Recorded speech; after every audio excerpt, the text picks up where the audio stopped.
Today I'm joined by Calvin Smith. Calvin, we're super excited to have you. Just for the folks listening, why don't you go ahead and introduce yourself and share which franchise brands you've been involved with, have worked with, maybe have been an owner of, et cetera. Just any involvement. Share those brands that you've worked with in the past. Yeah, Alex, thanks for having me, man. It's awesome to get a chance to finally talk to you. I love what you guys are doing with Franzi, so hopefully we get a chance to talk about that as well, because I think you're really onto something awesome there. But for me, you know, felling serial entrepreneur, trying to figure things out, really, invested and getting to learn about the franchise space over the last 11 or 12 years or so. Um, through that time, I still own a few franchises. So today I still own a Sinorama franchise down in Destin, Florida, and I own two locations of Superior Fence and Rail franchise, which is a newer brand. But those locations I have in Arkansas, one in Northwest Arkansas and one in Little Rock. And then I'm also an EOS implementer, hence the shameless plug marketing behind me. And EOS is now a franchise as well. They converted to franchising a handful of years ago. So those are the three brands that I currently own. In the past, I did, my first franchise that I bought was a Certapro painting franchise and owned that for about a decade and sold it at the end of 2023. Um, love that brand and can talk about it. And then, through my experience, I've gone through we call it D-Day, but Discovery Day on about nine other brands that I decided not to buy. And so I can talk about that experience. And then on the franchisor side, I've been on the advisory council for Superior as they've got going. And I've also, put a little bit of early money into some food franchises on the franchisor side as like an early investor. So a little bit of experience, man, but no big successes. So I'm interested to hear what we talk about. Yeah, no, it's a variety of experiences you've had, and I was thinking in my head, the EOS sign behind you, you probably used your Sinorama franchise to make, and you've got 100%. Absolutely. Yeah. I mean, I think for all the businesses I'm a part of, even some that aren't franchises, we're trying to figure out the vertical integration piece. Haven't quite nailed it yet, and still paying some dumb tax on some things. But yeah, that's what we try to do. I mean, so you've worn a ton of hats. I also know you were a U.S. Marine. You've been a healthcare executive, entrepreneur, EOS implementer, franchisee. I mean, super impressive track record, tons of different experience. If you look back on that journey, what have been some defining moments that nudged you towards entrepreneurship and franchising specifically? Yeah. Great questions, Alex. The the military was supposed to be my life, and I was blessed enough to have kids really early, so I'm in my early 40s and all my kids are out of the house, which is something that people don't really grasp, right? Like I think my youngest is now 22. And so so I started early. My oldest is 25, 26. Um, but started early, and so thought the military was going to be my career, and life um happened, and I got some advice from a great mentor. I was about to extend my time in the Marine Corps, and he's like, "Hey, if you continue on this path, you're going to have some amazing stories and no one to tell them to." And so, I was like, "Hey, I got to go do something else." Was just absolutely blessed, and from a leadership standpoint, the people that I've worked for throughout my life. But when I left the Marine Corps, moved back to Arkansas, I had some great bosses when I was going through grad school that allowed me kind of free reign to kind of do what I wanted to do within the organization I was in. And so, with I was working for the medical university, and they basically allowed me to try my hand at starting some for-profit businesses to try to support some funding gaps that the university had, which was interesting, right? So we started a couple clinics, physical therapy operation, and some other things, and um, so I kind of got to cut my teeth with the support and structure of a bigger organization. So not as much risk, which was kind of how I got into entrepreneurship. And then just had some mentors that were like, "Hey, like, you know, you can do this. You don't have to be a genius, right?" And so that's how I got started in entrepreneurship. As far as franchising goes, I spent 5 years kind of doing the start and exit kind of process in the healthcare space. And so we, started some, anesthesiology, kind of remote staffing practice, a couple, pediatric dental locations. And then the last healthcare sort of venture that I had was a company that I started in grad school called Now Diagnostics. And the easiest way to describe that is think of Theranos, but not fake. You're right. And so like it's a real business. We have a real product. You can actually buy it in stores. But kind of through that venture, Alex, through that sort of 5 to 6 years, what I realized is I learned how to start businesses and got pretty decent at that. Had no idea how to run one, right? Like I was just was a fish out of water when it came to actually executing a business past kind of the Series A phase. And so I wanted to get that experience, started looking at franchising, and just had a really, really good core group of guys around me that had some experience in franchising. One of them happened to own the local Certapro painting franchise. And so we started talking about that, about potentially, buying, one of his local turfs. And so I went down that path while I was looking at some others and realized pretty quickly that even if I did buy one of his turfs, we'd just be competing with each other, right? And so, but really liked Certapro. And at the time, what I was looking for in a franchise was, a very simple process. I was coming out of healthcare, which was just extremely complicated, and a lot of bureaucracy and things in that space. Well, wanted something super simple, something that had kind of a plug and play model, but also something that allowed me a little bit of freedom to kind of stretch my entrepreneurial legs and try different things. And so liked Certapro. We went to one of their conferences, and it was out in Las Vegas in 2014. And the thing I'd tell everyone is like we spent 3 or 4 days with a few hundred franchisees and staff and corporate staff, and we didn't meet any assholes, right? Like, so like, hey, this is great, right? So good culture. So decided to buy Certapro. They didn't have a location where I live, so we moved our family to the Panhandle of Florida, a little town called Destin, and opened that franchise in January of 2014. And it's kind of how we got into franchising. I rambled a lot, so I don't know if that's even your initial questions.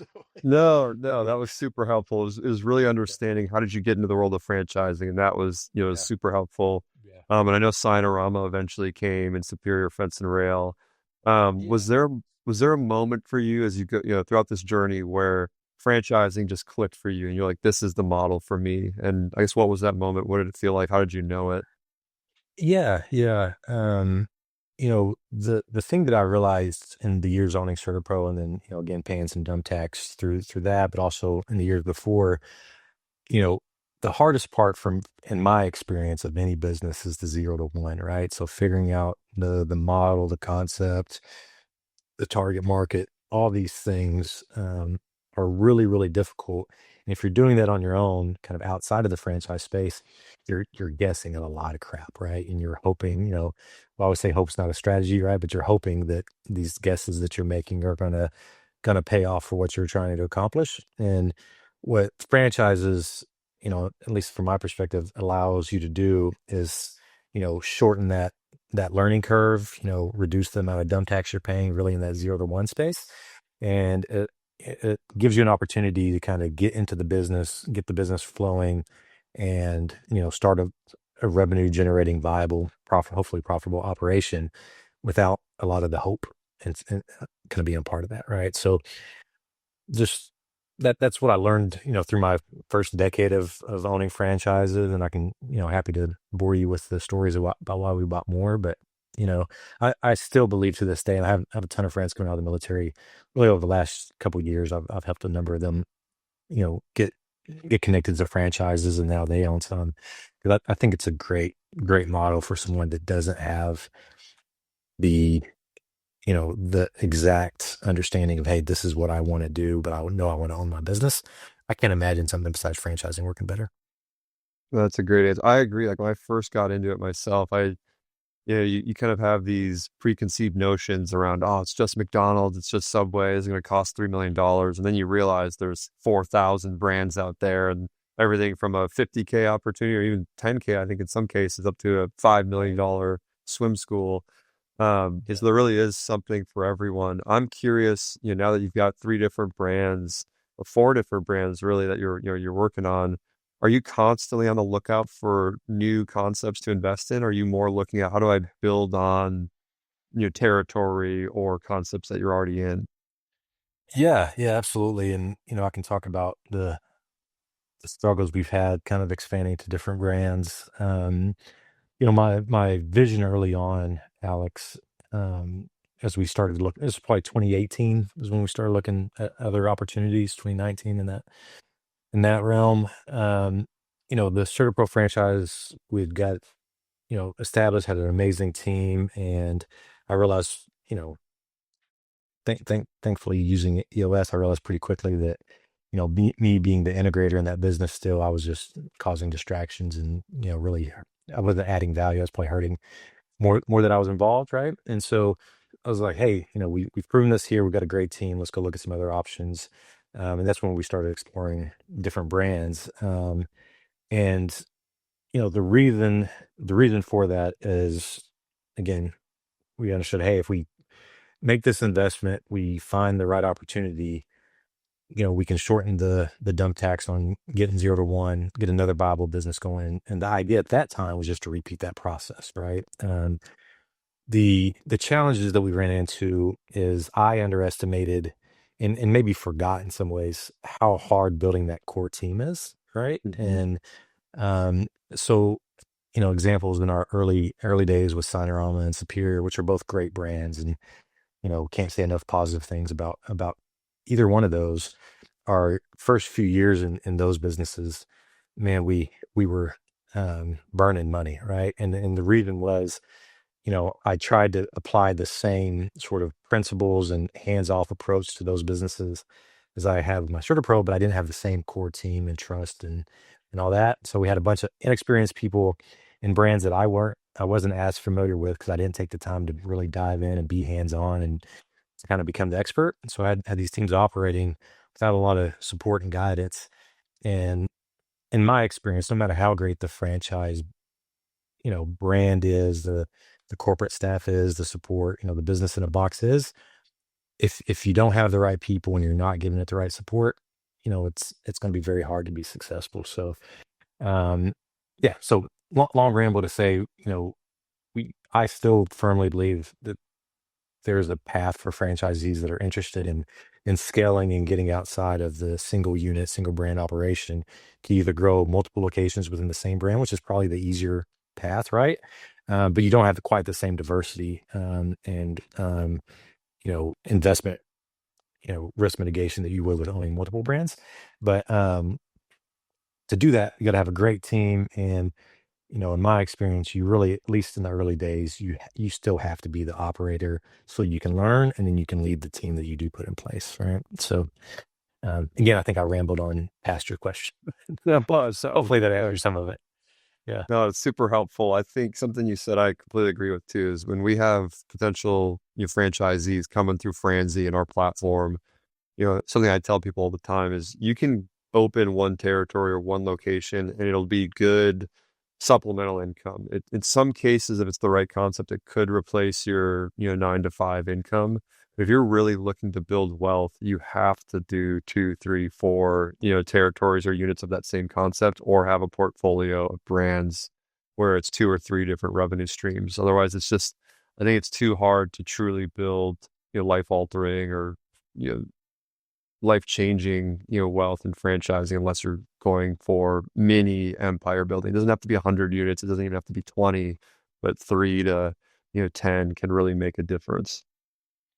Yeah.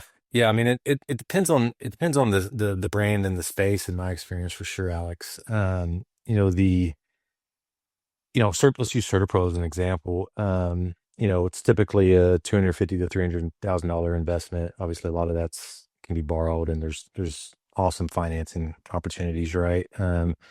But typically, what I've seen in brands like Certapro and similar is if you're a good operator and you've got a good market, you can build a really good, I don't want to say job, but like really good small business, right? Where you're probably bringing in somewhere in the $300,000 to $500,000 range, and depending on market, It could be, better or worse than some, but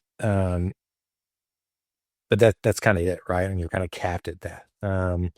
Really depending on your market. Now there are some guys I know that are operators that have single units, or maybe they've expanded to multiple units, but in the same metro area, and they're able to get an EBITDA or an SDE in the million to $2 million range, which is also great, right? But the challenge that you then run into when you have a single unit that's that large is when you want to do something else, the market to buy a painting company that's part of a franchise that's probably worth 5 million in a normal market. It's hard to find buyers, and so that really just becomes like your job, right? And so all that to say, I think the path really is, to your point, hey, can we find a brand that we can build a good cash flowing system, maybe step out of the day to day, and then either repeat that with other locations, or get that one running, and then I'm going to go do this with another brand, right? Yeah. And man, we were just talking earlier before we started recording. There's a ton of people I've talked to that have done it that way, and I think that's so much more. I don't want to say realistic, but to me, it's a clearer path, because getting that single unit location to generate a SDE or EBITDA over $1 million, it's rare, and you've got to get lucky in a lot of ways, and like there's just so much that goes into that. Versus, there's a lot of models and a lot of franchises out there that you can look at and you can execute, and they may, I don't say passively, but without you having to be the integrator or operator, you can get anywhere from 50 to 400,000 in EBITDA. You do that a few times. In my world, hillbilly from Arkansas, that's a great living, right? So yeah. It's so true. It depends on where you live and where you're from too, what your goals are. That's what again what I love about the franchise model is it doesn't matter how big or small you're trying to do it or where you're based. There truly is a need for some sort of franchise concept in almost every market. But I want to go back to the first franchise you opened, the Certapro. What were those early months like after you signed the agreement? You get introduced to the brand, you do your due diligence, you now sign the agreement. Then what? Like, what was life like those first few months? And talk us through that. Yeah. One of the misconceptions people have, I think, Alex, that I was fortunate enough to maybe have, getting great people around me, just blessing that example. But um, they forget that no matter what your business is, especially when you're the owner, you are first a salesperson, right? And so I just had a conversation with a guy this morning that was looking at franchising, and he's like, "Oh, but I hate sales." And I go, "Well, let's talk about this, right?" And so the first year really was just selling, right? It's just, beating the street, not only selling to get customers, but also selling to get staff, to get vendor partners, to do all these things. Like, you are absolutely selling yourself, and educating the market that you're in, on why they should do business with you and your brand, right? And so, I tell people all the time, we moved to Destin, and drove the U-Haul and the kids and everything down, and the next day I was out running appointments. I'd started my marketing before, and I was out selling, and so I was selling paint jobs before I had a painter or an office or anything, right? We're just trying to figure it out, and that was really the first year or two, was really just focused on selling, and then finding time as you're generating that revenue, to really work with the corporate team and build the back end infrastructure and learn how some of these things work, right? And it's funny when you go through the process. Well, this is with any business, but when you go through the process, like, you realize, maybe 2 or 3 years into it, like, man, those first customers, you were just hoping and guessing, and probably did a bad job for them, right? But like, that's just part of it. So anyway, long ramble. First 2 years was just selling the business as far as getting customers, and then selling to get staff, and then relationships and things like that. So, I mean, that was the Were there of it. were there any assumptions you had going into it that completely, got challenged or you changed in 180 on?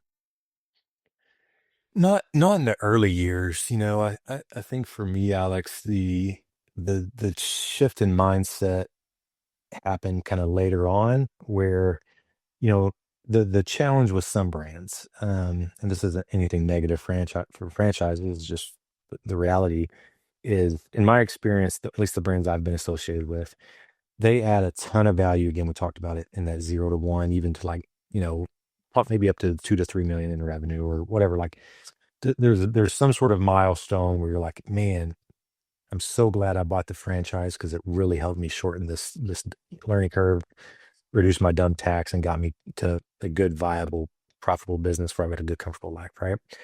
Where I started to struggle, and this is just my personal piece, something, I'm not sure this is a type of brand, but is once you're generating, or we had one franchise doing 5 million in revenue, right? We've got a good established team.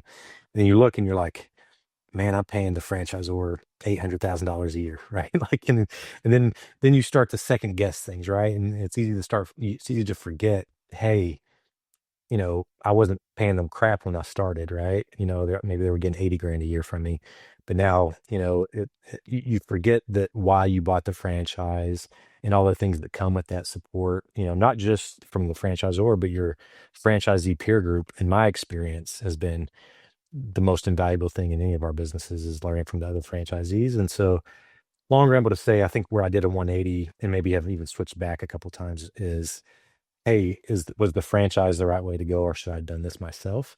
And even though I go through that, and I challenge myself with it every time I come back to, yeah, there's no way in hell I would have done this by myself. You know what I mean? So that's probably the only thing I switch my thoughts on sometimes.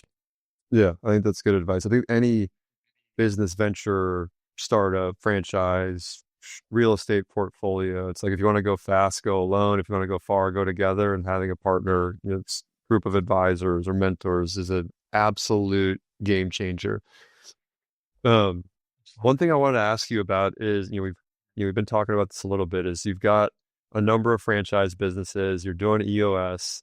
I mean, what does the actual average day look like for you? Or is it just every day's organized chaos? Yeah, a little bit of that, right? And it really depends on the time that people ask that question, Alex, on where our people are, right? Like it all comes down to people.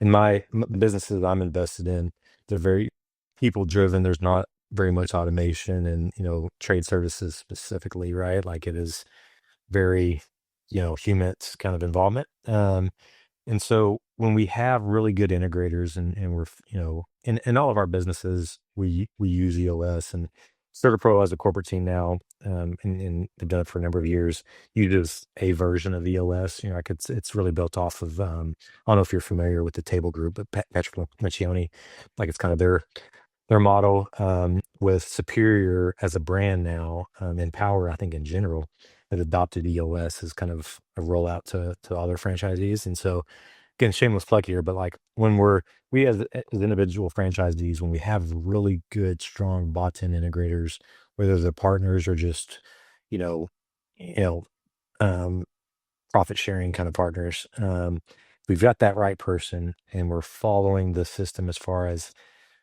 what the franchise or says to do. And like, we're not trying to get too creative on our own, right? We're doing a good job at that. And we're kind of following the internal meeting dynamics, and any system works, but I just use EOS. And EOS, like I only test the business maybe once a month, right? Like if if stars are line and that's going well, that's kind of where I'm at, right? Typically it's maybe once a week. We'll do our weekly L10s with each business. I have them all set up on Friday, and I'll do that, and then I'll maybe do a same page meeting with the integrators. But I tell people that like I haven't figured that out, Alex. Like, we're figuring it out as we go a little bit. And um, you know, we talked earlier. There's people that have done so much better at that than me, that I need to, you know, learn from more. But yeah. So long way to say, it could be I'm needy, trying to figure it out because there's chaos, and really the only time I get involved with is people chaos.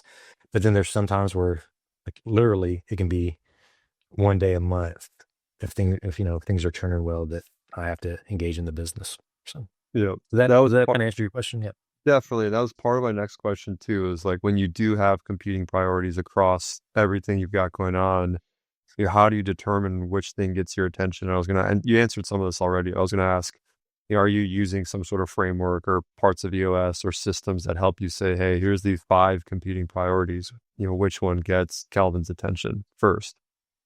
Yeah, I mean, EOS is it, right? But if you've got a good franchise brand, you're going to have a great dashboard or CRM where you're looking at relevant data, right? And you can get real in the weeds and kind of analyze the business because as we say, you have to run your business on facts, not feelings, right? And so a good franchise will make sure you've got the right data and the right facts in front of you. And then yeah, I mean, it's really just IDSing and understanding, hey, this is the issue that needs to be solved, or this is the issue that needs to be solved by me.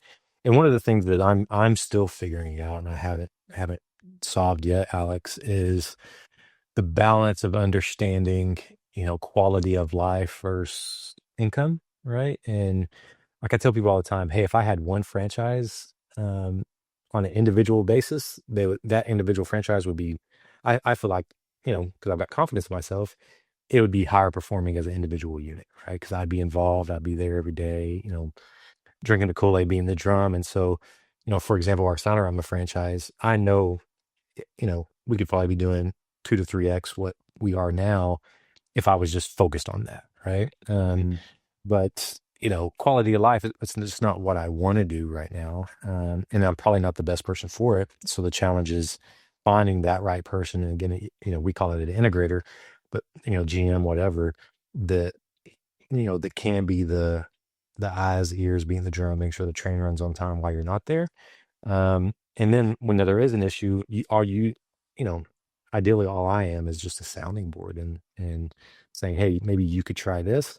I've learned through these last, 4 or 5 years in doing that, it probably cost me a little bit of money on the long run, but quality of life and just happiness and everything. Like this is what I want to do right now. Right. And um say all that long ramble, but come back. Like I strongly encourage everyone who's looking at franchising to commit 5 years, maybe not that long, but somewhere, in maybe the 2 to 5 year range of like, hey, I'm going to be there 7 days a week in the weeds, you know, 10 to 12 hours a day to become the expert. And then that allows you to be a better visionary when you transition to that. So, Yep, that's good advice. yeah. Yeah. Switching gears quick. So I know, with your military background, we get a lot of military veterans interested in franchising coming through Franzi. Vivek Shah from our team, he's a former F-15 fighter pilot himself. He owns 3 Sharkies, Cuts for Kids franchises. And I've asked him this question, but I'd be curious to get your feedback. Do you think that individuals that come from a military background are in an outsized way set up for success in franchising and business ownership as a whole, or do you think it doesn't matter? I mean, I'm biased, Alex, right? So I think that's the case. But again, I have a ton of friends that are retiring now, and others that got out through the years, and I tell them, hey, you're the only 2 things that you need to look at. Maybe 3. One would be doing government contracting, but that's not as exciting anymore. But if you're not going to do that, the two routes that I would encourage every veteran to take is one is use the GI Bill and go back to school. And like, even if you don't really know, like GI Bill makes it so, so easy and financially, you know, capable and stable to go back to school. So, but if you don't want to do that, buy a franchise, right? And, there's so much, you would know better than I do that there's a ton of franchise or financing options for veterans to get into franchising.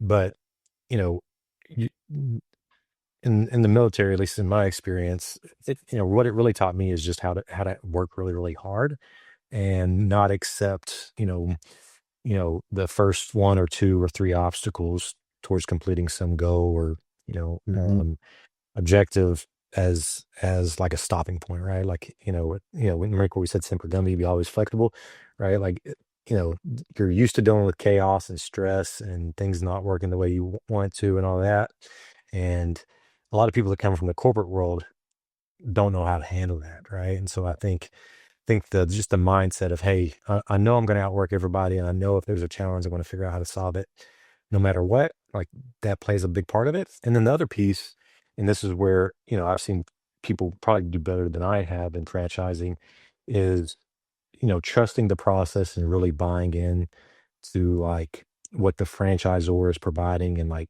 following that playbook to as close to a T as possible. I'm guilty of getting outside that box all the time, but those that stay in that box, at least definitely in the early years, always do better, right? And I think veterans tend to be able to execute and understand that very, very well. And then the other piece is, at least in my experience, where I see veterans do really, really well in this is, and I was talking to this about this to a guy the other day that I served with, is like small unit leadership and understanding, especially when you're building your franchise. It's a small team and everyone becomes like family. Like you know, the the early people we hired in our first franchise and even the ones now, like they're like family. We travel together. We tell them we love them. Like it's just a really cool thing when you can build your own team.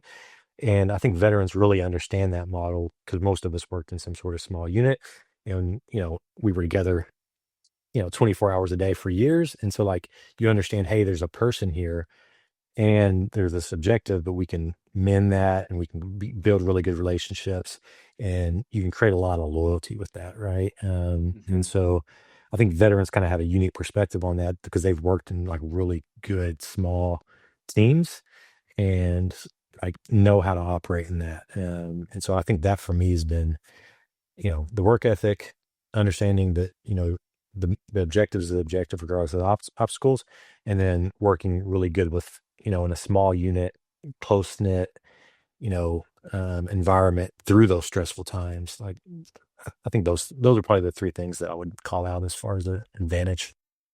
Yeah, I mean, I don't have the exact experience, but talking to Vivek, it was, a very similar answer. And the way he said it stuck out to me. It was the good thing about, veterans and ex-military is that you're used to following this like system and like, discipline, but at the same time, you've been through real world scenarios that are chaotic. The plan doesn't always work out. You have to pivot and adapt. And so it's like purpose built, perfect for franchising, where there's the system and playbook and discipline and following some sort of structure, but knowing that that's only going to get you so far in the actual practical application of a franchise. Shit is going to go wrong. The site's going to be delayed. You're going to pick the wrong location. A customer is going to get pissed. And like the playbook doesn't solve for everything, but it gets you, as a franchisee, very far down the path. You're willing to not deviate too far from the franchisor. It's kind of, hey, we know this works. We've tested it 1,000 times. Just trust us. Follow some of these steps. But then when things deviate, yeah, again, veterans are very good at like, hey, the plan, we're off course. We got to adapt now and evolve and pivot. Mhm. And I was like, that's such a good point. Like, what other career path sets you up for both kind of structure and discipline, but also chaos and pivoting and perseverance and adapting? I can't think of Yeah. many. Yeah, absolutely. My last plug on just veterans for franchises, Alex, would be, definitely the abstract reasoning and all that we just talked about, but also like I feel like at least for me and the folks I talk to, there's a struggle to finding fulfillment and meaning and belonging and kind of like your tribe when you leave the military, right? Like 'cause, like that's so defined for you, and at least from the Marine Corps standpoint, they do a I don't think no there's a better organization that like indoctrinates that, I don't want to use the word brainwash, but like it just is what it is, right? And like and um, getting into the franchise model where you have, hey, this bigger organization and you've got some people that you can kind of, go into the trenches with, and whether it's other franchisees or the franchise staff or whatever, like that sense of belonging and understanding, like, okay, I've got a clear objective, clear mission, I've got these guide rails.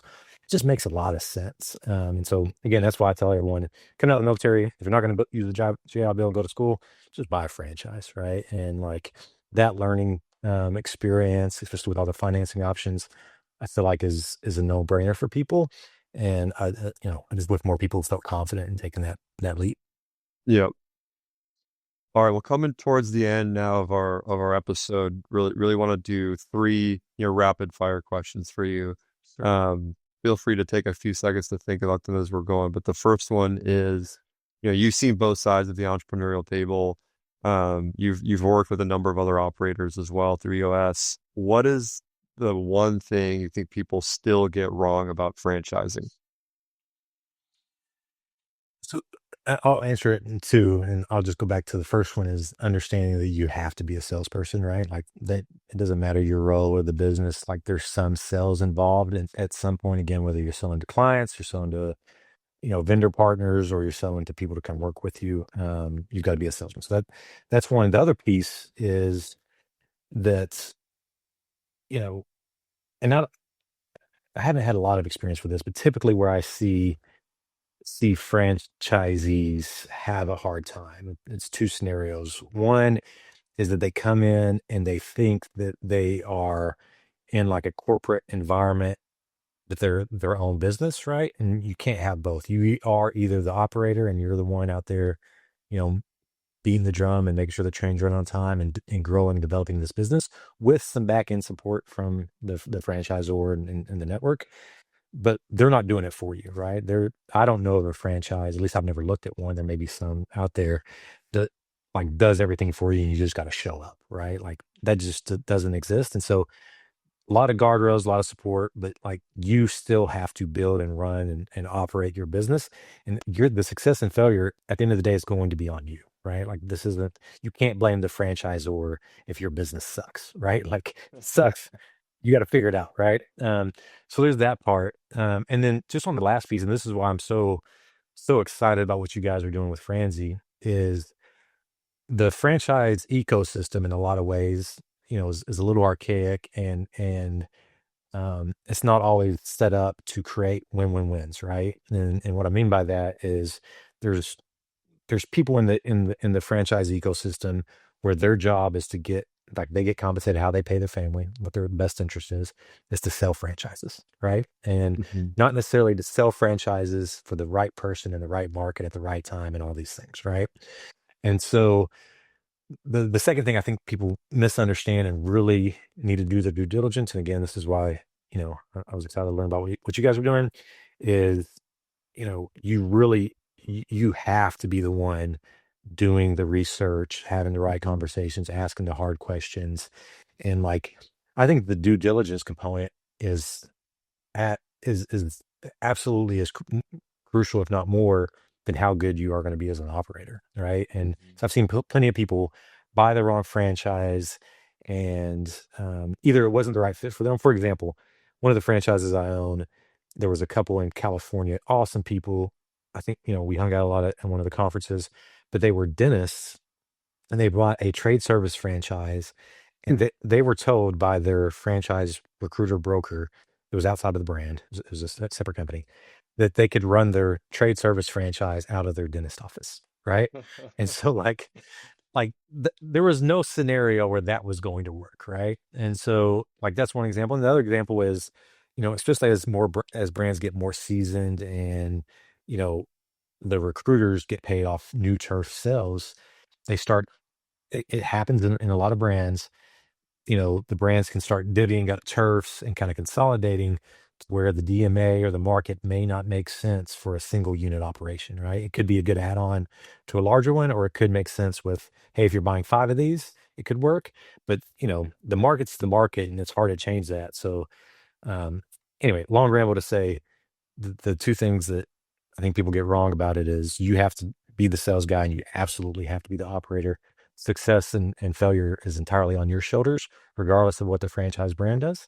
And then the second piece is understanding that not everyone in the franchise ecosystem necessarily is looking out for you to become a millionaire, right? Like they're really just trying to do their job. And so your due diligence process and all that is on you to figure out. Mhm. Does that answer the question? Great answers. I got two more rapid fire. Okay. Or So la I'm giving you more. I'm giving you non-rapid answers. My bad. You're good. These two will have to go quick. Yeah, but one of them, this first one's a little more complicated. I think the last one you'll probably have like a one, pretty clear, direct Sure. answer. But that's the second to last one is for anyone listening, if they're debating between starting a business from scratch or buying a franchise, how would you go about guiding them, or how would you guide them? Yeah. So absolutely, the first thing I would do. if I knew there was a space I wanted to get into, but I didn't know whether to do it on my own or to buy a franchise in that space. Is that the question? Yeah, basically, like, do you start from scratch, and build it out on your own, or even buy an independent existing business versus Hmm. franchise business? Yeah, absolutely. So and this is just where my mindset is now, Alex. I think the absolute third option would be to start your own, right? Like I think that's not a great model. I think the best is probably a combination of the latter two, where buying an existing franchise in this space could be very appealing, right? I'm very bullish on that, especially in the trade service space, but just in franchising in general.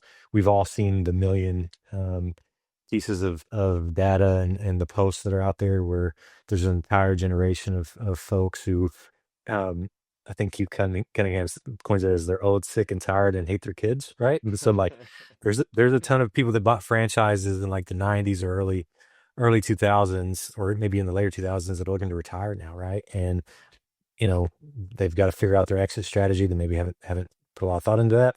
So first thing would be, A, if you can buy an existing franchise that's in the location you want to live, that's that's the first thing I would do. The second thing I would look at is, if I'm deciding whether to do an independent or a franchise, is, do you have, you know, your own independent knowledge, experience, and connections in that space to shorten that learning curve? And it's all about mitigating the dumb tax, right? And so, like, can you mitigate that through your own experience, relationships, and network? Or if not, then the franchise is the route to go, because again, those first years are the hardest.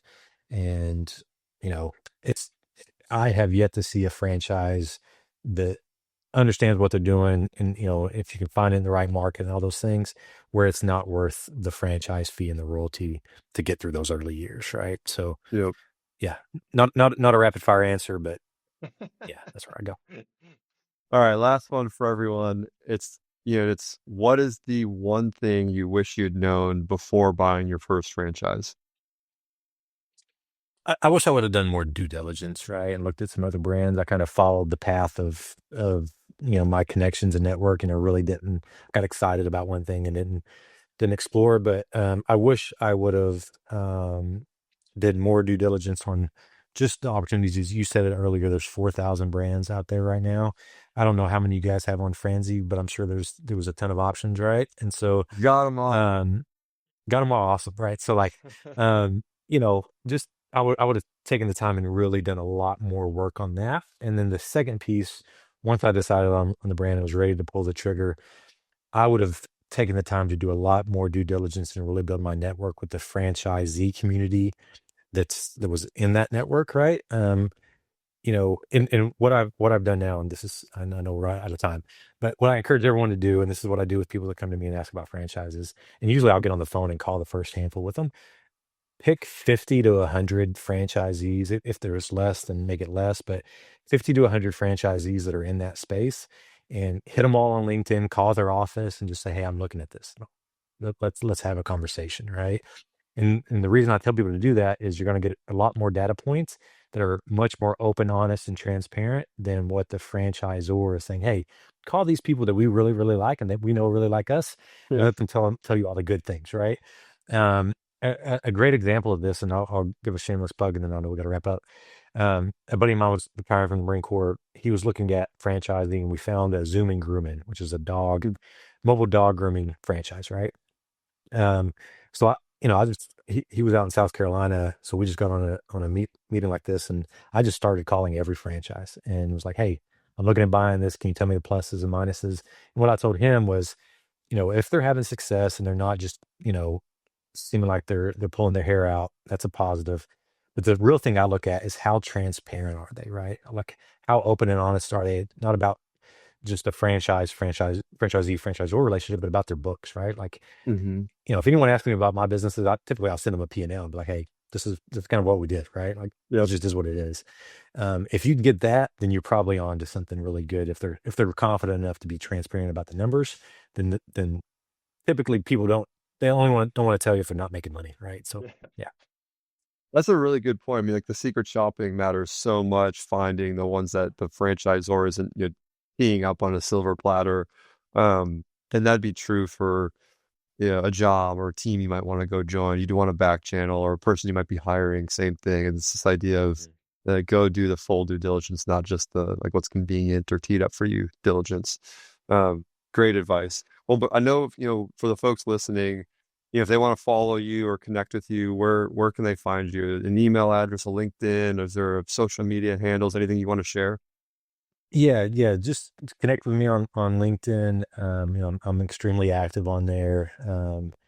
That's the easiest place to get a hold of me. And just search Calvin Smith and look for the goofy looking bald guy with some weird text there. But yeah, LinkedIn's awesome. And anyone looking at franchises, love to talk about it. Like, I'm always interested to learn more about the franchise opportunities that are out there, but just people getting into it, and definitely for veterans.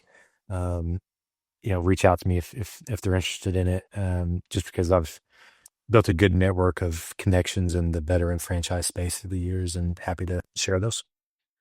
Awesome. Well, Calvin, I appreciate you taking your time, sharing your wisdom, sharing the lessons you've learned, the advice you've got along the way.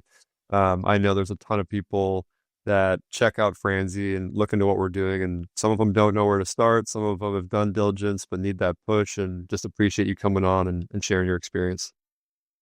Yeah, absolutely. And I'll give my 2 cents here, Alex. For anyone that's looking to get into franchising, no matter where you're at in the process, I would start with Franzi versus starting with a broker or anything else. Like, go down that path, and like you'll get. I feel like, at least what I've seen so far, much less biased and jaded, data and information and viewpoints and help. So start with Franzi and then go from there. He is not getting paid, everyone. This is his genuine feedback. I appreciate that. Thanks for sharing that. Yeah, thanks Alex, it's again, been awesome, Calvin. man. Thanks for having me. Yeah. Thanks for coming on.